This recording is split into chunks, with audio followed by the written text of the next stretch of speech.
Goodbye, my rose garden. If you haven't read this Yuri manga yet, this name is meaningless to you, as I have been completely clueless. But a couple of minutes back, I finished this manga.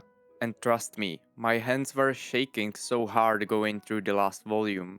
I just couldn't hold back the crazy spiral of emotions racing through my body, and the only thing I was wishing for so hard was finally finishing the last volume.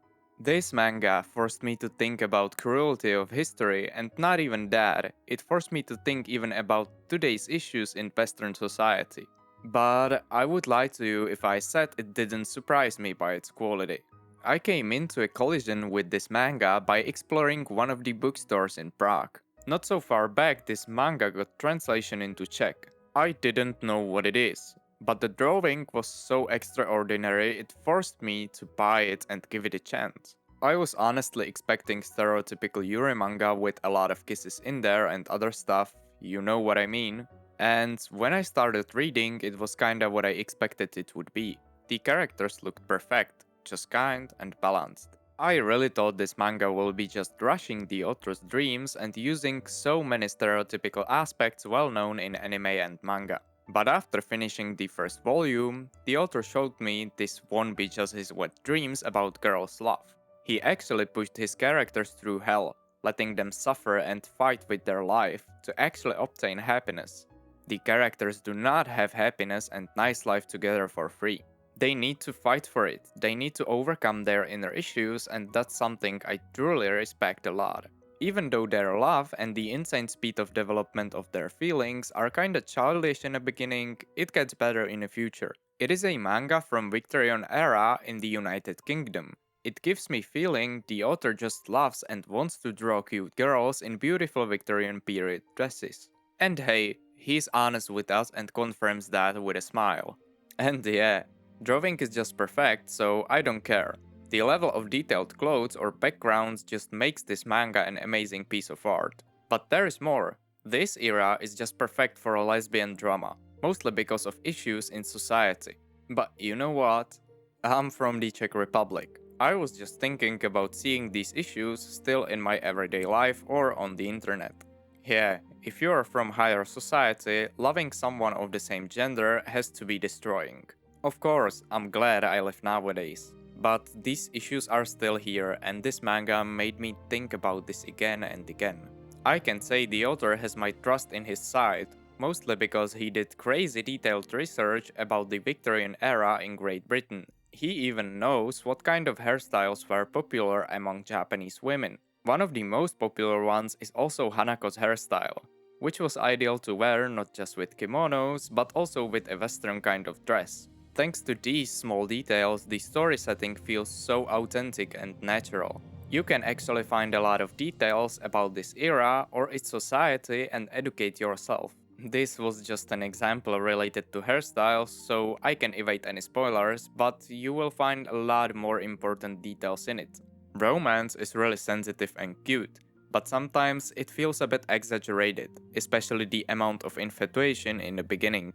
The nice thing is that kisses are not overdone, and it feels so special when it happens. The author perfectly works with other characters, and every time it starts to be a lot better and calm, it burns down just because of another character shuffling cards on a table. Because of that, every scene and every dialogue is useful for the reader to know. I don't wanna provide you with spoilers about the end, but just focus on dialogues between Alice and her older sister. After you finish, you're gonna know what I'm trying to say. Yeah, we could be sad there are just 3 volumes. But you know what? There are no other conflicts the author could stick to through the 4th volume or anything.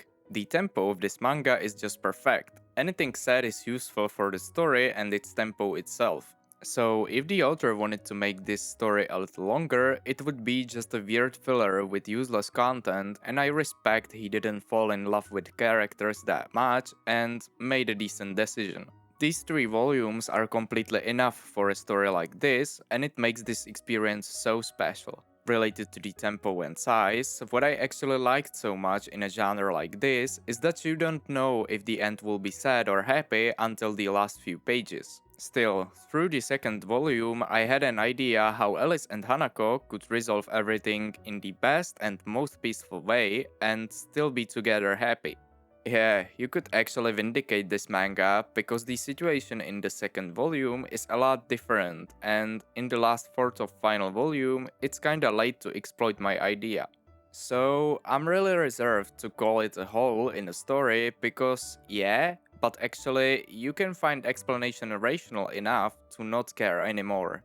After I finished this manga, I realized how extreme pressure could change anyone so much. Because of the amount of pressure both Hanako and Alice went through, you felt just because they were caring about a lot of things and people. This put them into a minor position against the antagonist. Interesting is, it's kinda difficult to clearly say who's the antagonist. The author works with this complexly because sometimes you felt how Alice's fiancé was deeply against their happiness, and sometimes it was her mother, or mates working at Alice's residence. All of them did their part, so I realized even the whole mindset up of the whole society were destroying their mind and putting them under extreme pressure.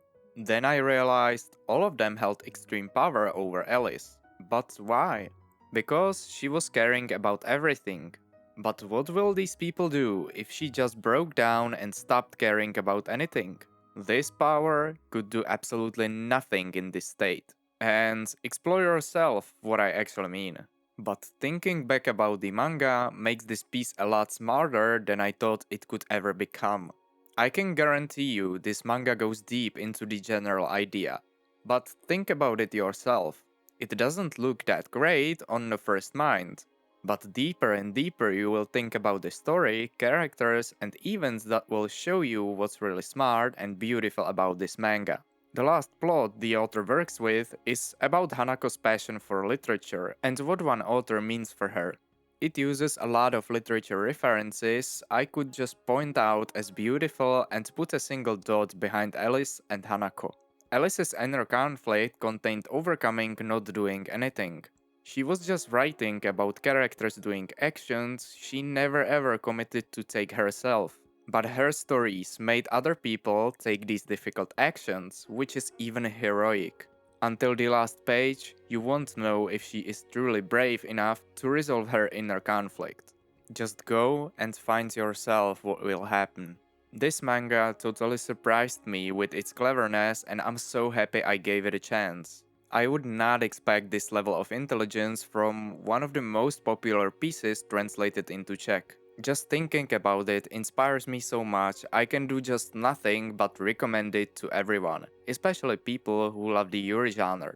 And the weird, unnatural, and exaggerated beginning in characters' behavior I could calmly excuse. Phew. Today I was dancing on the edge of spoilers, and it was so hard to not actually divulge anything important for the story. Yeah, some sentences were really questionable, but still, I think you can easily enjoy it without knowing anything about the interesting events in the manga. After you finish it, just stop and think about it for a while. I believe this video will be a lot more clear and more enjoyable for you after experiencing this story yourself. Thank you and see you soon again.